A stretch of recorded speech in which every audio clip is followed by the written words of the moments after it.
Vamos ler Provérbios 30.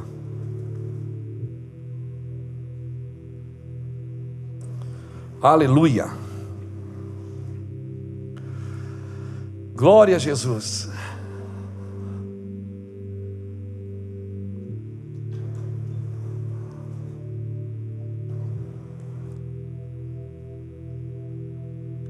Diz assim, o versículo de número 4: quem subiu ao céu e desceu? Quem encerrou os ventos nos seus punhos? Quem amarrou as águas na sua roupa? Quem estabeleceu todas as extremidades da terra? Qual é o seu nome e qual é o nome do seu filho, se é que o sabes? Toda a palavra de Deus é perfeita, escudo ele é para os que nele confiam. Nada acrescentes nas suas palavras, para que não te repreenda e seja achado mentiroso. Duas coisas te peço, ó Senhor, não as negue a mim, antes que eu morra. Afasta de mim a vaidade e a palavra mentirosa. Não me des nem a pobreza, nem a riqueza. Me dê só o pão que me é necessário, para que de fato eu não te negue e diga: quem é o Senhor? Ou empobrecendo, não venha furtar e profane o nome de Deus. Que obediência radical, né, meu irmão? Estenda a mão para cá, me abençoa. Isso, me abençoa. Recebo, em nome de Jesus, que eu possa ser bênção na sua vida nessa noite, que possa sair uma palavra desse altar, da minha vida para a sua vida. Eu recebo em nome de Jesus. Amém, querido? Louvado seja Deus. Cada vez que vai chegando o final de ano, irmão, você vai vendo assim, algumas pessoas fechando um ciclo e começando outro ciclo, né? A gente sempre parece que todas as nossas organizações, a gente trabalha por ciclo, né? Um dia, eu tenho até uma mensagem, se você achar no YouTube, você pode ouvir e assistir lá. Um dia Deus falou com a gente aqui sobre ciclo, círculo ou circo. O Senhor disse: eu ando em ciclo com você, Luiz. Eu ando em ciclo com a minha igreja. Então, há ciclos que a igreja precisa entender. Nós somos assim. O ser humano é assim. Ele vive de ciclo. Amém? Você é uma criança, depois você é um jovem, um adolescente, depois um jovem, depois uma pessoa madura, depois, né, vai chegando a uma certa idade, vai envelhecendo. Porque são ciclos da vida. E vai chegando final de ano, parece que a nossa fé não... Algumas pessoas frustradas, algumas tristes. Hoje mesmo eu conversei com pessoas no telefone, pessoas tristes, que não, parece que não cumpriram o seu propósito. O problema é esse, é que a gente é muito bom para ser criativo, a gente é muito criativo, mas às vezes a nossa criatividade tem nos roubado da obediência de Deus. Então nesses dias nós temos que ser intenso na obediência, não intenso na criatividade. Porque às vezes a nossa criatividade, pelo fato de sair desse ciclo e começar algo novo, a gente vai criando coisas e vai saindo debaixo da mão do Senhor. E nós precisamos respeitar o ciclo de Deus na nossa vida, senão nós vamos andar em círculo. Ou então a gente vai viver um circo, ou seja, vai viver uma vida de ilusão, de truques. O Senhor tem nos ensinado, querido, a fazer o que é certo para Ele. Quando eu comecei a buscar Deus, eu não comecei a buscar Deus para o ministério crescer ou para ser um grande pregador. Eu busquei a Deus porque era a coisa certa a se fazer. Buscar Deus é a coisa certa a se fazer. Então nós oramos, por quê? Talvez esses dias nós precisamos entender por que estamos orando. Por que estamos buscando a Deus? Eu só quero fazer o que é certo para Ele. Eu não busco a Deus para Deus me tornar um grande pregador. Eu busco a Deus porque é certo buscar ao Senhor. Era o que eu precisava. E nessa busca, nessa constância, ou nesse ciclo, ora eu estou em cima, ora eu estou embaixo, é ou não é? Tem hora que você está mais intenso no Senhor, tem hora que parece que você está mais intenso em você. Nesse ciclo de buscar Deus, nessa intensidade, nessa continuidade, ora você está bem, ora você está mal, ora está no vale, ora está no monte, é ou não é? Não está assim? Tem dia que parece que a gente é meio bipolar. Tem dia que acorda mais na terra, tem dia que acorda mais no céu, mas nós esquecemos que nós carregamos as duas naturezas. Nós temos a natureza do céu e a natureza da terra. Amém? Deus nos elegeu nele, mas nos formou do pó da terra. Então quando você acorda de manhã, você decide quem governa você, se é o céu ou se é a terra, se é os anseios da sua alma ou se é as verdades de Deus colocadas na sua vida. Todos os dias você acorda, você tem anseios, você tem vontades, e aí não tem nada errado com você, viu? Olha aqui para mim, está tudo certo, é assim mesmo. Será que eu não estou ficando doido? Tá, porque é assim mesmo. Você tem as duas naturezas em você, céu e terra se encontram. Tem uma canção que a gente canta assim, quando você acorda de manhã, tem a voz de Deus no seu espírito, tem a voz da sua alma, das suas vontades, e tem a voz do diabo tentando parar você. Então, queridos, às vezes você está grande, às vezes está pequeno, às vezes está em cima, às vezes está embaixo. Qual é o segredo? É não parar de buscar a Deus, é não parar de buscar, é ser perseverante na intimidade, é buscar Deus acima de qualquer coisa. Quando o pastor Jackson abriu hoje em João, agora vai lá em João capítulo 8 comigo. Quando ele abriu ali, eu disse: Jesus, não deixa ele pregar não. João capítulo 8 diz assim, o versículo 12: Jesus continuou a dizer, ele estava no meio de uma discussão, depois que os fariseus soltaram a pedra, e Jesus perdoou aquela mulher adúltera, disse: vai e não peques mais. E Jesus continuou a dizer, porque ele estava dizendo: quem é esse que perdoa pecado? Quem é esse que acha que pode perdoar o pecado dos outros?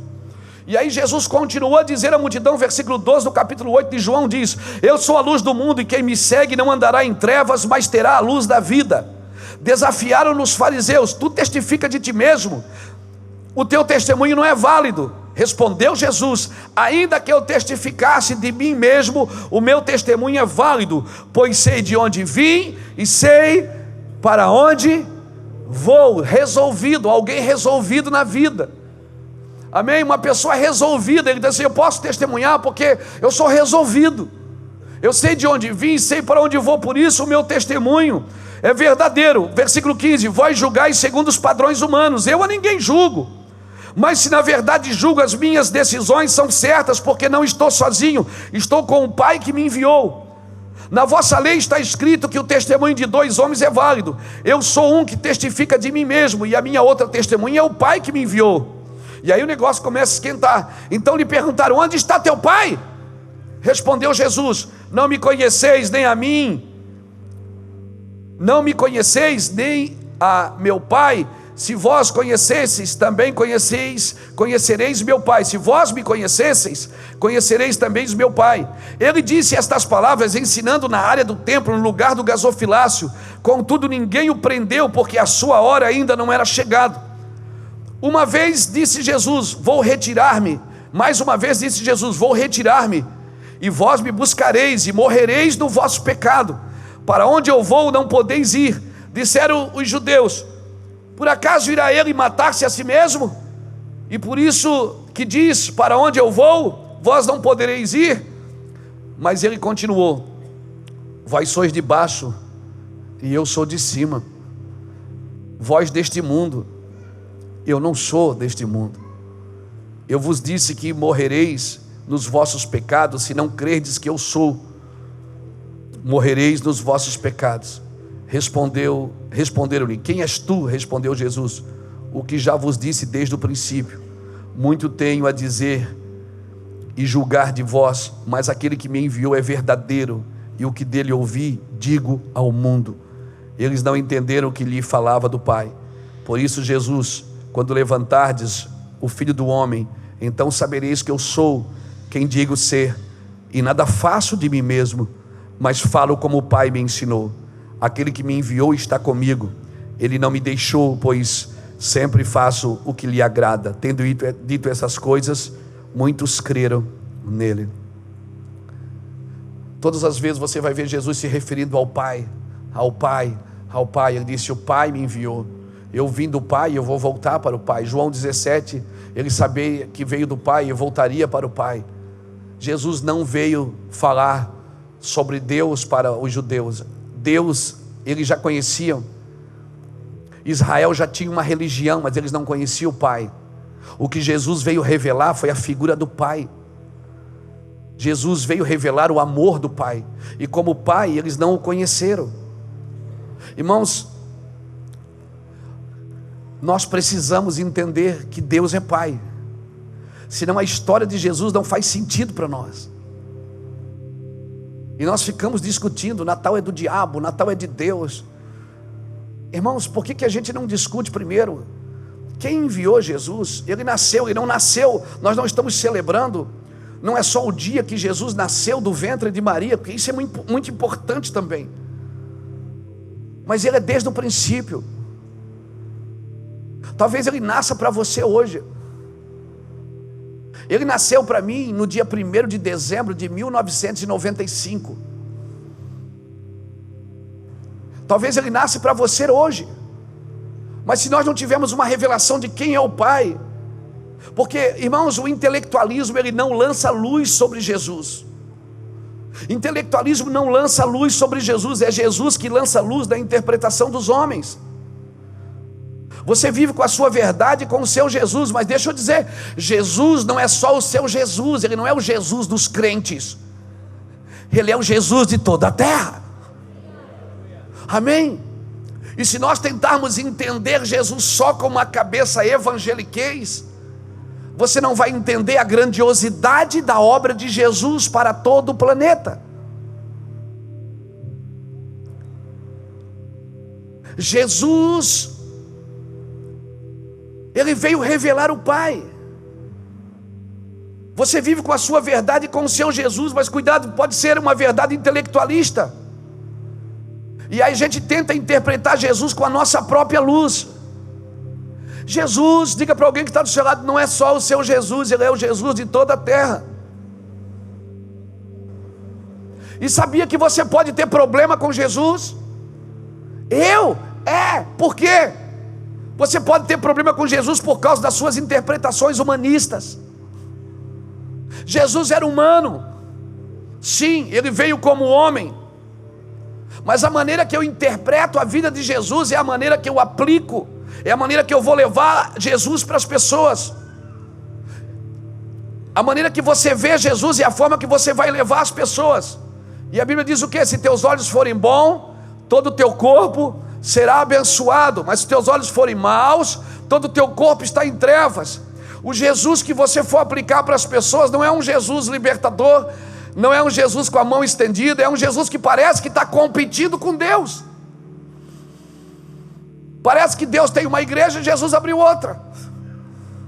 Parece que Deus tem uma religião e Jesus tem outra. Não faz sentido isso.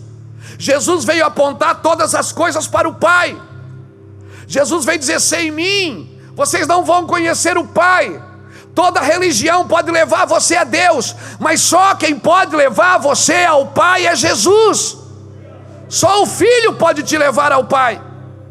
Por isso que ele disse: ninguém conhece o Pai a não ser o Filho, ou o Pai a quem quiser se revelar. Jesus não veio mostrar Deus Israel já tinha. Jesus veio mostrar o Pai. É aí que está a grande confusão do cristianismo. Toda religião de alguma forma aponta para um Deus. Toda religião ela aponta para Deus, mas só Jesus aponta para o Pai. Por isso que cristianismo é tão importante. A resposta para essa pergunta de Provérbios: sabes quem é ele? Sabe se ele tem filho? Qual é o nome de seu filho? Deus tem um filho? Jesus teve problema com a terra quando ele se fez filho de Deus. Depois você lê João 19, você vai ver escrito lá do versículo 7 em diante. Anás e Caifás levaram Jesus para morrer porque ele se fez filho de Deus. Abra comigo João 17 para você ver o que está escrito aí. Vamos lá, João 17.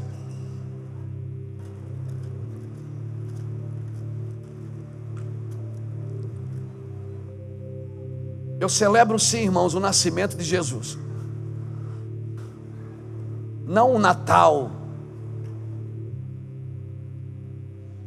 Mas o nascimento não tem como você celebrar a morte. A Bíblia manda celebrar a morte, mas como você vai celebrar a morte se não celebrar o nascimento?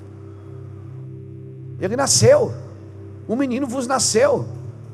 Deus, quando quis vencer o diabo, mandou um bebê. Faz sentido para você isso? Hein? Nós ficamos discutindo. Alguém esses dias perguntou: pastor,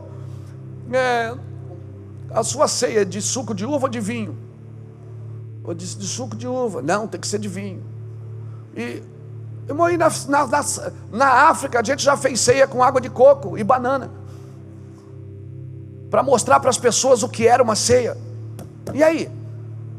Pegar a banana e dizer: eis o corpo de Cristo. Aí todo mundo: Deus me livre, o sangue de Jesus tem poder. É assim que a religião faz. De vez de trazer luz, clareza às coisas, fica tirando, colocando mais peso sobre as pessoas. A ideia é trazer clareza acerca de Jesus, quem Jesus é para você. Olha o que diz João 17, diz assim: você está lá no meio do nada, não tem pão, não tem vinho, não tem suco, não tem nada, tem água de coco e banana. O que é a ceia? Vamos figurar aqui. A ceia é isso, ó. Pega a banana, pega a água de coco. É assim, foi isso que Jesus fez na última ceia. Mas não é com água de coco, é com vinho, ok? Mas como é que você... Aqui não tem, vamos fazer de água de coco. Ok. Mas está amarrado, né, pastor? Não amarra não, irmão. Não amarra. Todas as coisas são puras para os puros, irmãos. Todas as coisas são santas para os santos. Amém? Amém? Diz assim João 17: tendo dito estas coisas, Jesus levantou os olhos aos céus e disse: Pai, é chegada a hora, glorifica teu filho, para que também teu filho te glorifique a ti, pois lhe deste autoridade sobre toda a carne, para que dê a vida eterna a todos os que lhe deste. Ora, a vida eterna é esta: que conheçam a ti, o único Deus verdadeiro, e a Jesus Cristo, a quem enviaste. A vida eterna é esta, a vida eterna é esta: que conheçam a ti, o único Deus verdadeiro. Está ouvindo? E a Jesus Cristo, a quem enviaste, e eu te glorifiquei na terra, concluindo a obra que tu me deste para fazer. Agora, Pai, glorifica-me na tua presença com a glória que eu tinha contigo antes que o mundo existisse. A glória que eu tinha contigo antes que o mundo existisse. A glória que eu tinha contigo antes que o mundo existisse. Ele nasceu antes que o mundo existisse. Pastor Jackson abriu o culto aqui hoje. No princípio era o Verbo, e o Verbo estava com Deus, e o Verbo era Deus. Irmão, Adonai, na eternidade ele gerou um filho. E todas as coisas, pasmem, deixa eu soltar uma heresia santa aqui para você ficar pensando nisso depois.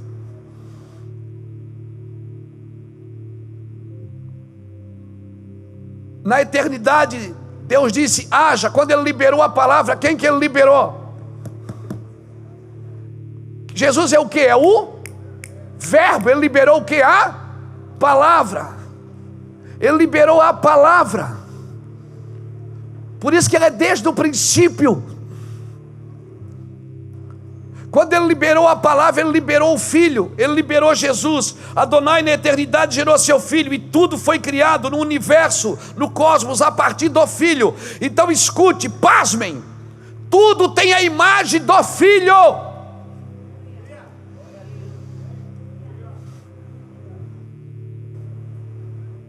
Eita. No princípio era o Verbo, Ele criou a partir da palavra. Da imagem do Filho Ele criou Adão, a humanidade. Isso está na Bíblia? Tá. Abra comigo Colossenses, capítulo 1. Hoje eu quero reafirmar aqui nessa noite a divindade de Jesus. Amém? Ele nasceu da Virgem Maria, ok, mas Ele é divino. Amém? Ele não é só o filho da Maria, o filho do Zé. Não, Ele é divino. Ele disse que Ele seria chamado Filho de Deus. Olha o que diz Colossenses capítulo 1. Oh meu Deus, Colossenses capítulo 1, parece que está dando nome, mas não vai dar não, olha aí. Colossenses 1,15 diz assim, ó: Ele é a imagem do Deus invisível, o primogênito de toda a criação. Ou seja, antes de Deus criar tudo, Ele criou o Filho. Pois nele foram criadas todas as coisas que há nos céus e que há na terra, a visível e invisível, sejam tronos, sejam dominações, sejam principados, sejam potestades, tudo foi criado por Ele e para Ele. Meu Deus!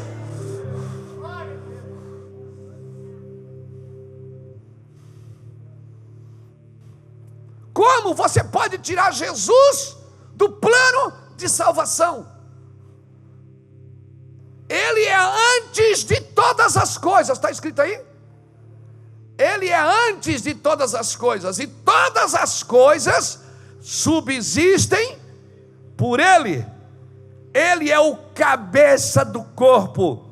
A igreja é o princípio, o primogênito dentre os mortos, para que em tudo seja o primeiro, ou tenha preeminência, pois foi do agrado do Pai que toda a plenitude nele habitasse, e que, havendo por ele feito a paz pelo sangue da sua cruz, por meio dele reconciliasse consigo mesmo todas as coisas, tanto as que estão na terra como as que estão no céu. Aleluia, aleluia. Deixa eu conjecturar um pouquinho com você, deixa eu contar uma historinha para você aqui, para a gente se alegrar. Aleluia. Essa verdade é muito viva dentro de mim. Deus fez o Filho, e a partir do Filho fez todas as coisas. Todas as coisas têm a imagem do Filho. Por isso que, irmão, nós precisamos entender a unção do irmão mais velho. Deixa eu explicar isso no mundo espiritual. Yeshua, sendo o irmão mais velho, ele teve que responder a seus irmãos na unção do primogênito. Ou seja, quando Deus, a partir dele, fez o homem, fez a humanidade, o homem fez o quê? O homem caiu. Esse homem que caiu, ele afetou todo o universo. Eia, a queda do homem não afetou só o homem. O Senhor disse para o homem: maldita agora é a terra por tua causa. A queda do homem afetou toda a criação, afetou os rios, afetou os mares, afetou os animais, afetou tudo. A terra começou a produzir espinhos e abrolhos. A terra até ali não produzia espinhos. Até ali o homem não plantava para colher, ele colhia para replantar. Quando o homem nasceu, o jardim já estava pronto. Entenda isso, quando o homem pisou na bola, pecou. Peraí, a unção do irmão mais velho entrou em ação. Porque se tudo saiu dele, é ele que tinha que vir para resolver. Por isso que tinha que vir o Filho, aleluia. Yeshua, sendo o irmão mais velho, teve que responder pelos seus irmãos. Diga comigo, a unção do primogênito. Agora, perceba uma coisa. Caim, o irmão mais velho de Abel, que além de ter matado seu irmão, quando Deus disse o quê? Cadê teu irmão? O que é que ele disse? Por acaso sou eu responsável por ele? É, Caim. Por isso que para Caim não teve misericórdia. Porque o primogênito hoje não é só o biológico, não é só o primeiro filho da casa. O primogênito é aquele que abriu a madre espiritual para a sua família. Se você foi o cara que abriu a madre espiritual para a sua família, você é o primogênito da família. Está entendendo isso? Você está entendendo isso? Você tem que responder diante de Deus por todos eles. Que isso, pastor? Está amarrado, que peso é esse? Não, não é peso. Se você foi escolhido para ser o primogênito, amém? Entenda a unção do primogênito. Deus, através dele, fez todas as coisas. Adão pisou na bola, o que é que Deus teve que fazer? Hein? O filho teve que vir resolver. Por quê? Porque era a imagem do filho. Veja bem, você é o primogênito espiritual da sua casa. Através de você, Deus entrou na sua família. Por isso que o primogênito, irmão, tem uma unção sobre ele. E não só uma unção sobre ele, tem um nível de responsabilidade grande sobre ele. Então, para trocar por miúdo, se você foi o primeiro da sua família a se converter, você está entendendo o que eu estou dizendo? Você está entendendo? Você é a porta de entrada para essa família toda se voltar a Cristo. Você está entendendo? Por isso que sobre você a responsabilidade é maior. Parece que o peso, meu Deus, pastor, parece que é uma luta. É uma luta, amigão. Seja bem-vindo à unção do primogênito. Aleluia. Se você foi a porta de entrada, a sua família, você responde diante de Deus pela sua casa. O que é que Cornélio fez? O primeiro gentil a se converter a Cristo.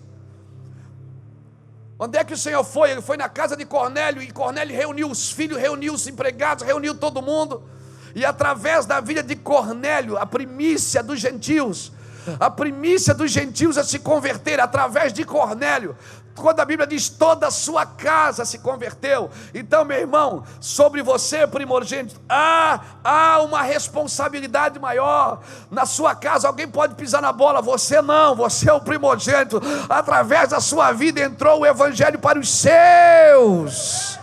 Aleluia. É Natal, nasceu o primogênito. É fácil assim. É muito fácil. Jesus, ele é desde o tempo da eternidade. Abra comigo Miqueias, capítulo 5. Olha, eu vou terminar 8h30. Me ajuda aí. Miqueias, vamos lá. Miqueias profetizou o que se cumpriu em Mateus 2,6. Miqueias profetizou. Miqueias capítulo 5, versículo 2 diz assim. Miqueias 5, 2. Aleluia. Isso é chuva, é? Que coisa linda.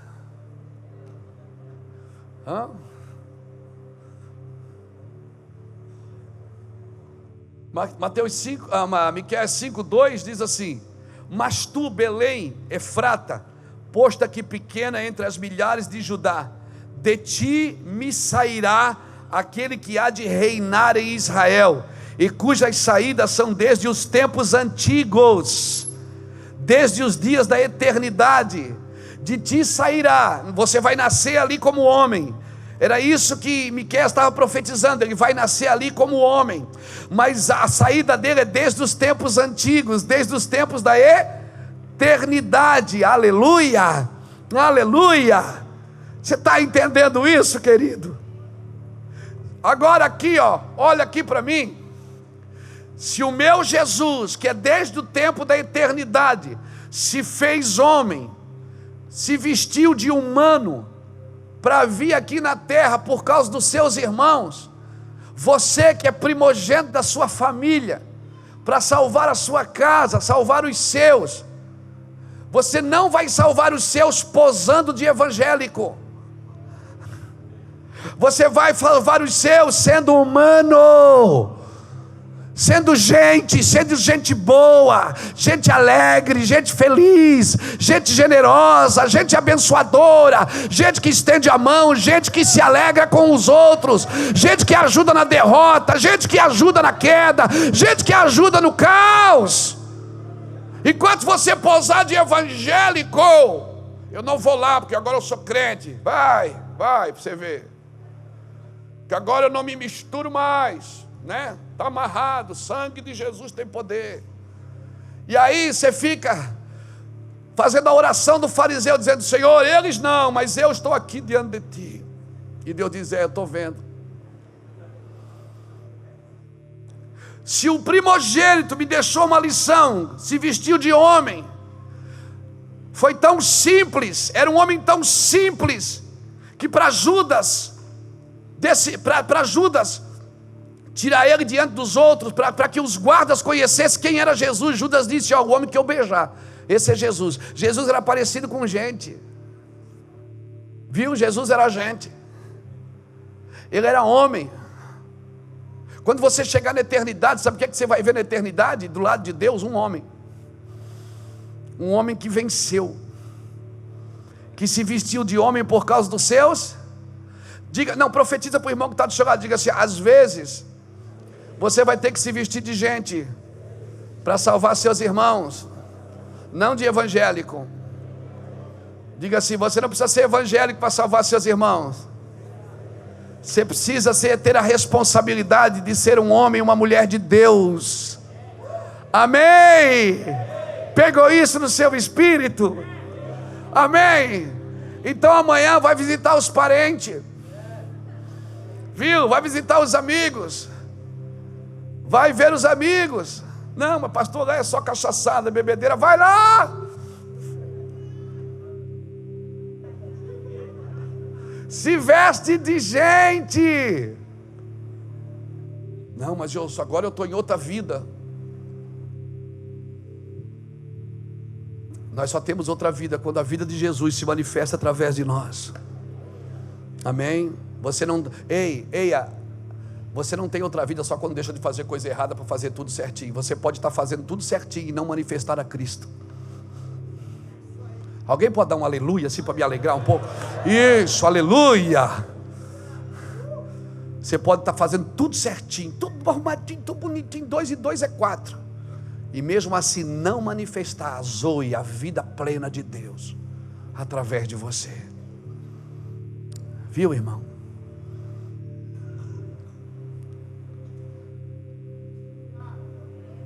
É forte, vai sair. Quando Jesus nasce, em Mateus capítulo 2, deixa eu ler, não precisa abrir não. Mateus capítulo 2, o versículo de número 6, diz assim: e tu, Belém, terra de Judá, de modo nenhum és menor entre os governantes de Judá, pois de ti sairá um guia que apacentará o meu povo Israel. Nós tivemos lá, em 2015, foi 2016 nós fomos lá, né? Fomos em Israel.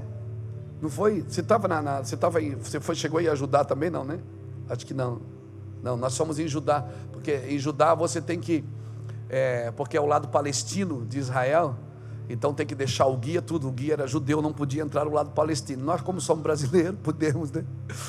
Então mudou o guia, e aí a gente chegou lá, todo mundo assim, muito com medo, né? Porque, né, lá é selva, né, irmão? E aí nós chegamos, aí a guia muito cuidadosa para falar com a gente, assim, uma guia. Aí de repente ela disse assim: vocês são cristãos? Aí eu disse: somos, eu sou pastor.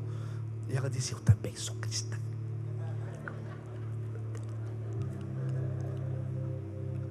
Também sou cristã. Eu digo: E ela começou a contar a história para nós de Boaz, de Ruth. E nós estávamos de frente aos campos de Efrata, ali onde, cara, foi o lugar mais emocionante para mim em Israel. Foi o lugar mais emocionante, onde Boaz remiu Ruth, onde depois Davi cuidava das ovelhas do seu pai, da onde nasceu Jesus, naquele mesmo ambiente. Muito, assim, muito emocionante. A vida de Jesus, querido, ela não começou numa manjedoura ali em Judá. Ali começou o seu projeto na terra. A vida de Jesus é desde a eternidade. Ele nasceu de uma virgem, mas ele é desde a eternidade. Maria era sua mãe, mas José não era o seu pai. Está na Bíblia, abra comigo aí Mateus capítulo 1, vamos lá. Hoje é escola dominical. Eu gosto muito disso. Mateus 1 diz assim, olha o versículo 18, diz assim: ora, o nascimento de Jesus Cristo foi assim: estando Maria, sua mãe, desposada com José, antes que coabitassem, achou-se grávida pelo Espírito Santo. José, seu marido, sendo justo e não querendo difamá-la, resolveu deixá-la secretamente. Projetando ele isto, em sonho lhe apareceu um anjo do Senhor, dizendo: José, filho de Davi, não temas receber Maria, tua mulher, porque nela foi gerado, o que nela foi gerado é do Espírito Santo. Ela dará à luz a um filho e lhe porás o nome de Jesus, porque ele salvará o seu povo do pecado deles. Tudo isto aconteceu para que se cumprisse o que foi dito da parte do Senhor pelo profeta: a virgem conceberá e dará à luz a um filho, e chamarão pelo nome de Emanuel, que quer dizer Deus conosco. Irmão, Jesus, ele nasceu de uma virgem, ali começa o projeto da terra, mas ele já havia nascido antes da criação do mundo. Na minha imaginação santificada, como diz o pastor, amigo nosso, pastor Djalma Toledo, lá de São Paulo, nosso amigo, Djalma diz que às vezes a gente precisa ter uma imaginação santificada. O que é uma imaginação santificada? É uma coisa que você imagina, mas não está escrito, mas você imagina, né? Então deixa eu contar aqui para você a minha imaginação santificada, conjecturar um pouco. O pai e o filho conversando, né? Isso é claro da minha imaginação. Na hora que Gabriel está falando com Maria, dizer: você vai gerar um filho e ele será chamado Filho de Deus, lá em Lucas, depois você lê essa história. Na hora ele sai do céu e entra no útero de Maria. Irmãos, ele não foi simplesmente um líder carismático, um profeta carismático. Jesus não foi simplesmente isso. Jesus, ele foi e é o Filho de Deus. A Bíblia diz que ele estava com Deus, João capítulo 1, versículo 12. Ele estava com Deus do 1 ao 12, depois você lê em João. Ele estava com Deus e ele era como Deus. Por quê? Porque ele era a palavra. Jesus é a manifestação, ele é a própria vontade de Deus expressa no homem. Jesus é a vontade de Deus, é Deus agindo na humanidade. Por quê? Porque quando Deus desceu no Sinai para falar com o povo pediu Moisés: fala tu, Moisés, e ouviremos. Mas a ideia de Deus nunca foi essa. A ideia original de Deus nunca foi que um homem viesse aqui em cima e vocês tudo aí embaixo ouvindo. A ideia de Deus é que todos conhecessem o Messias, todos conhecessem a Deus. Depois você lê Êxodo 19, quando Deus mandou Moisés tirar o povo, ele disse: Moisés, tira o povo do Egito e traga aqui para o Sinai, porque eu vou descer, e eles serão para mim como um povo peculiar, ou seja, uma propriedade particular minha. Embora toda a terra seja minha, mas eu escolhi essa nação para começar a dar os modelos para ela, porque é assim que Deus faz. Deus, quando quer dar um modelo para uma geração, ele escolhe algumas pessoas para trazer o modelo. Amém? Não é para todos, por isso que é difícil entender. Agora a pessoa às vezes que recebeu o modelo para trazer para a geração, pega o modelo e guarda para si. Pega o modelo e quer que todo mundo sirva a ela. A ideia, irmãos, de Deus colocar verdades no meu espírito é por causa de você, não tem a ver comigo. Tem a ver com você, não tem a ver comigo. Porque eu posso vir aqui todo domingo pregar, amém, todo mundo diz amém, aleluia, aleluia, e eu digo glória a Deus, todo mundo diz glória a Deus, fecha a Bíblia e vai embora, Deus te abençoe. Mas a ideia não é essa, a ideia é tornar as pessoas parecidas com Cristo, viver a vida que Cristo morreu por ela, amém. Nós não estamos aqui por alguns presentes, por algumas coisas, nós estamos aqui para viver a vida que Jesus gostaria que eu vivesse, e eu não quero viver menos do que a sua plenitude, do que a plenitude que Ele decidiu para mim, aleluia. Mas não, a gente prefere que alguém fale de Deus para nós, que alguém fale de Deus, que alguém ore por nós. Eu não estou anulando nada, eu estou dizendo que isso não é a prioridade. A prioridade foi que todos me conhecessem, desde o maior até o menor. Aí o povo desce, ou melhor, Deus desce. O povo não quer Deus, o povo fica com medo, porque quando Deus vem, Ele vem mesmo, amém?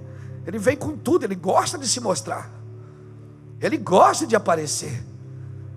E aí quando Ele vem, o clangor de buzina, o monte treme, todo mundo sai correndo de medo. Êxodo 20, versículo 18, o povo diz: fala tu, Moisés, e ouviremos, mas não fale Deus para que não morramos. O povo não quis ouvir a Deus, então Deus disse: Moisés, sobe aqui. Quando Moisés sobe, Deus disse: então eu vou escrever: não matarás, não roubarás, não. Quando Moisés desce com as tábuas, o povo está adorando um bezerro, porque um povo sem Deus, ele se perde, ele troca de Deus assim como quem troca de roupa.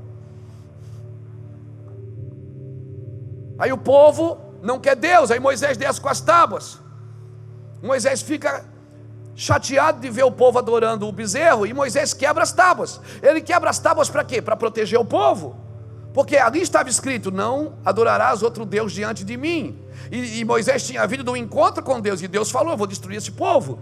Eu só estou rapidinho, tá? Daí, vem fazer o Yado Xará que você aprende. E aí o povo, Moisés quebra as tábuas para proteger o povo, porque ali estava escrito: não adorarás outro Deus diante de mim. Quando Moisés quebra as tábuas, ele mantém o povo na ignorância, e Deus não leva em conta o tempo da ignorância. Então é como se Moisés estivesse dizendo: o Senhor não pode matá-los agora, porque eles ainda não sabem a tua verdadeira palavra. Então Moisés quebra as tábuas. Quando Moisés sobe, aí Deus diz para ele: agora escreve você. Você é responsável por aquilo que você quebra. Todo princípio que você quebra vai quebrar você. Ei, aleluia, dá um glória a Deus. Aí Moisés desce com as tábuas, e lá nas tábuas está escrito: não matarás, não roubarás, não adulterarás, não,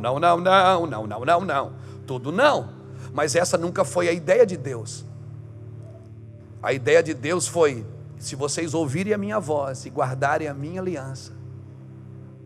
Mas a gente prefere que o pastor Luiz fale, em vez da gente entrar num quarto e orar e jejuar e chorar e dizer: Deus fala comigo, e Deus fala. E aí você responde, e aí você fala com ele de novo, e ele responde, e aí, aleluia, amém, aleluia. E aí nunca foi a ideia de Deus. Mas Jeremias 31 profetizou. Jeremias disse assim: virão dias em que eu colocarei a minha lei no seu interior, e todos me conhecerão, desde o maior até o menor.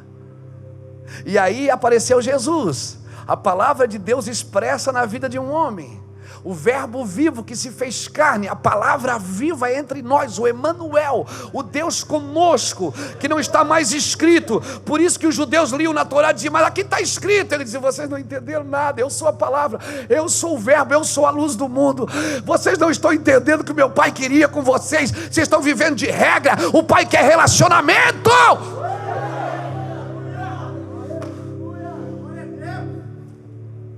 Aí Jesus disse: ouviram o que foi dito? Não matarás, eu porém vos digo. Ou seja, eu vou dizer para vocês o que meu pai quis dizer quando ele disse não matarás. Ele quis dizer que quando você fala mal de alguém, você já o matou.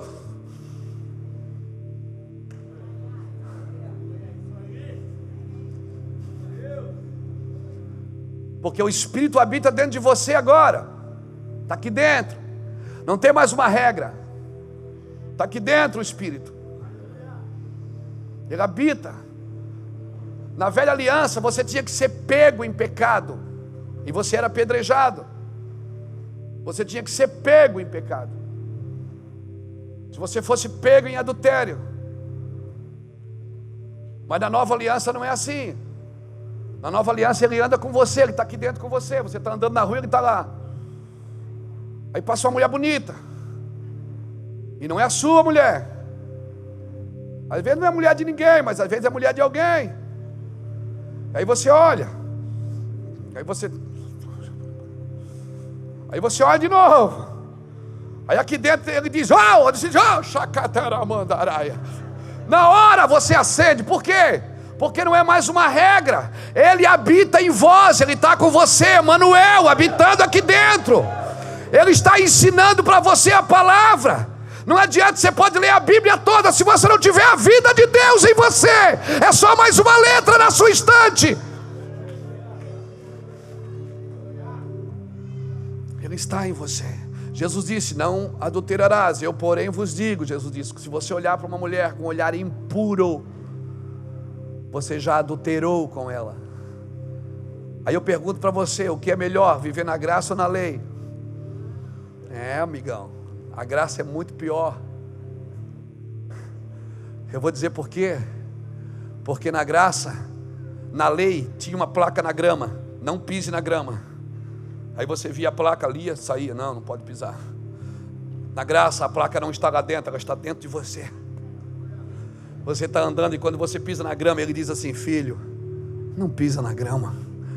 Aí você diz: sim, pai. Aí você já chora, porque você acha que está bom demais, está santo demais, que você passou 2 horas orando, virou o cara. Pode vir, Satanás. E você acha que está bom. Pode vir, capitão. Mas a placa está aí dentro. Aí cada vez que você diz: Deus me dá paciência, daí vem um irmão ofender você. Naquele mesmo dia que você orou por paciência, e você já repreende o Satanás da vida do irmão. E Deus diz: filho, o Satanás está em você, não está nele não. E você diz: não, mas eu sou evangélico. E Deus disse: mas você não me conhece. Você conhece a letra, mas você não vive comigo. Você não conhece o meu amor pelas pessoas. Eia! Cristianismo é muito mais do que vir domingo e sentar aqui na minha frente e dizer glória a Deus e aleluia. Cristianismo é o Cristo vivo, fluindo com a vida de Deus de dentro de você. Já. Cristianismo é o Cristo vivo, fluindo. E aí você se isola, não, mas então é o seguinte, eu sou santo, eu vou me separar. Não existe santidade em isolamento. Santidade, ela é manifesta no meio de gente. Por isso que a Bíblia diz que nós devemos congregar, Hebreus 10, 25. Nós devemos congregar, porque é no ajuntamento de gente, que tem gente aqui, que tem ciúme, que tem inveja. Não estou falando de você, estou falando de quem está sentado do seu lado. Você está entendendo? Estou falando de você não, amigão. Estou falando de quem está sentado do seu lado, fique tranquilo.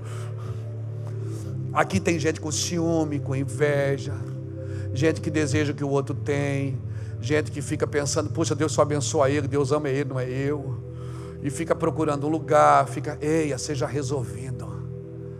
Se você entender Efésios 1:4, que Ele te elegeu nele, antes da fundação do mundo. Cara, levanta a sua mão, dá um glória a Deus, bem lindo de crente.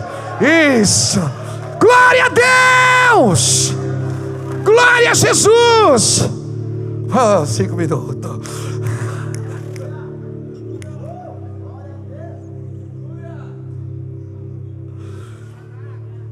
Se você entender isso, que Ele te elegeu nele, antes da fundação do mundo, que você começou o evangelho na tua casa, na tua família, você abriu a porta. Cara, isso é maravilhoso demais. Você é um primogênito. Você é um primogênito da criação de Deus naquela família. Aquela família que, a partir da queda adâmica, vai ser restaurada a partir da vida de Cristo. Isso é Natal. É quando Jesus nasce. Aleluia. Irmãos, eu aproveito a data para comer com os meus filhos, comer com a minha família, comer com meus amigos. E hoje para a praça, comer com os moradores de rua, servir alguns irmãos. Mas o meu Natal foi o dia que Jesus nasceu para mim. O dia que Ele entrou na minha vida, na minha casa, e mudou toda a minha história. E todos os dias se faz presente. Meu Deus. Ele é o Filho de Deus, o primogênito de toda a criação. Se comporte como um primogênito. Se você nasceu, o Evangelho nasceu na sua vida, se a lâmpada acendeu na sua casa através de você, se comporte como esse Filho de Deus. Ele sempre existiu. Para a gente ir embora feliz, João 8.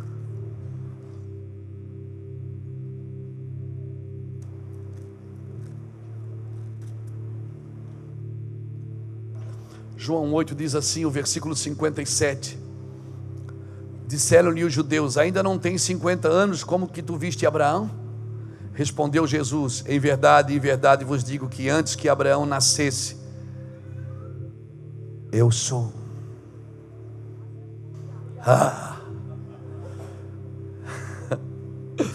Então pegaram as pedras para atirar nele, mas Jesus se ocultou e retirou-se do templo. Versículo 56 de João 8 diz assim: vosso pai Abraão exultou por ver o meu dia, viu e alegrou-se. Jesus está dizendo que Abraão viu o dia dele. Aí você vai em Hebreus 11, 13, é lindo demais isso.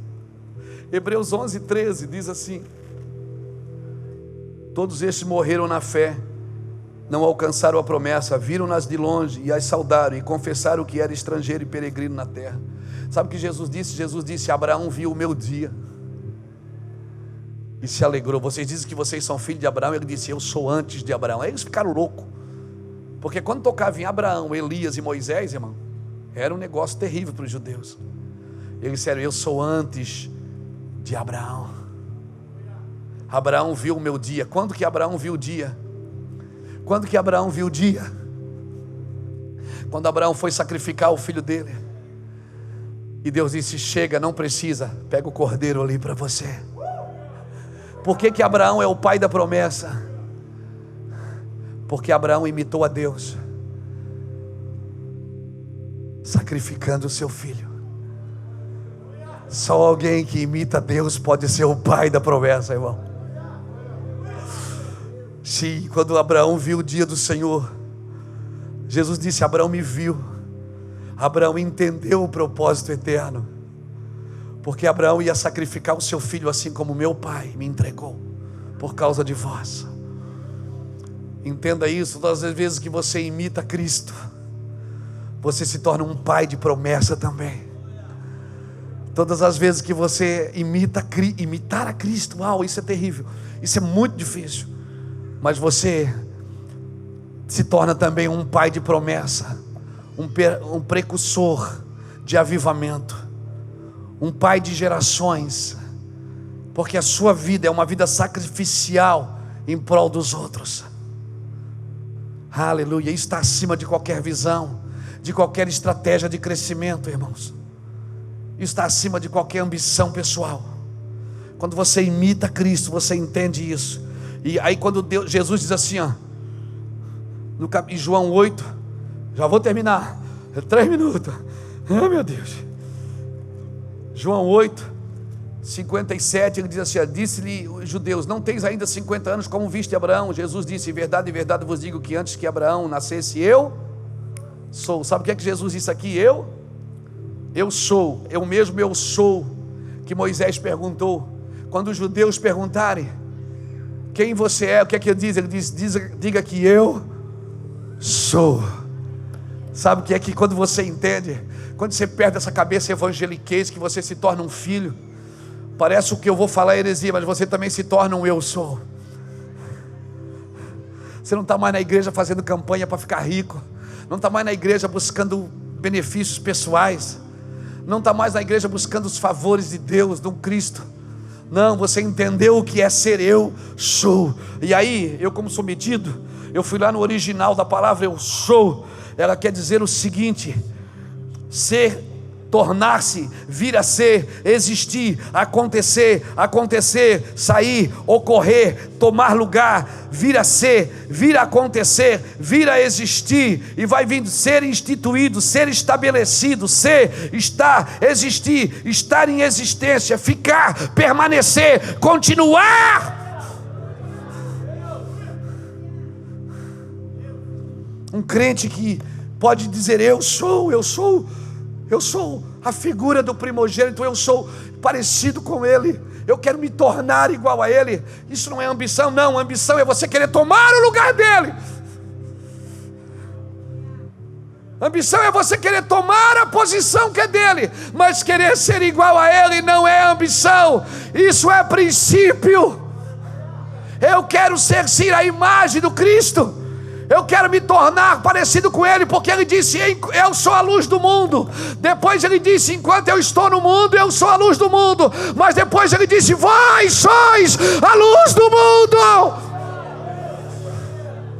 Sim, você é a luz do mundo. Fica de pé comigo.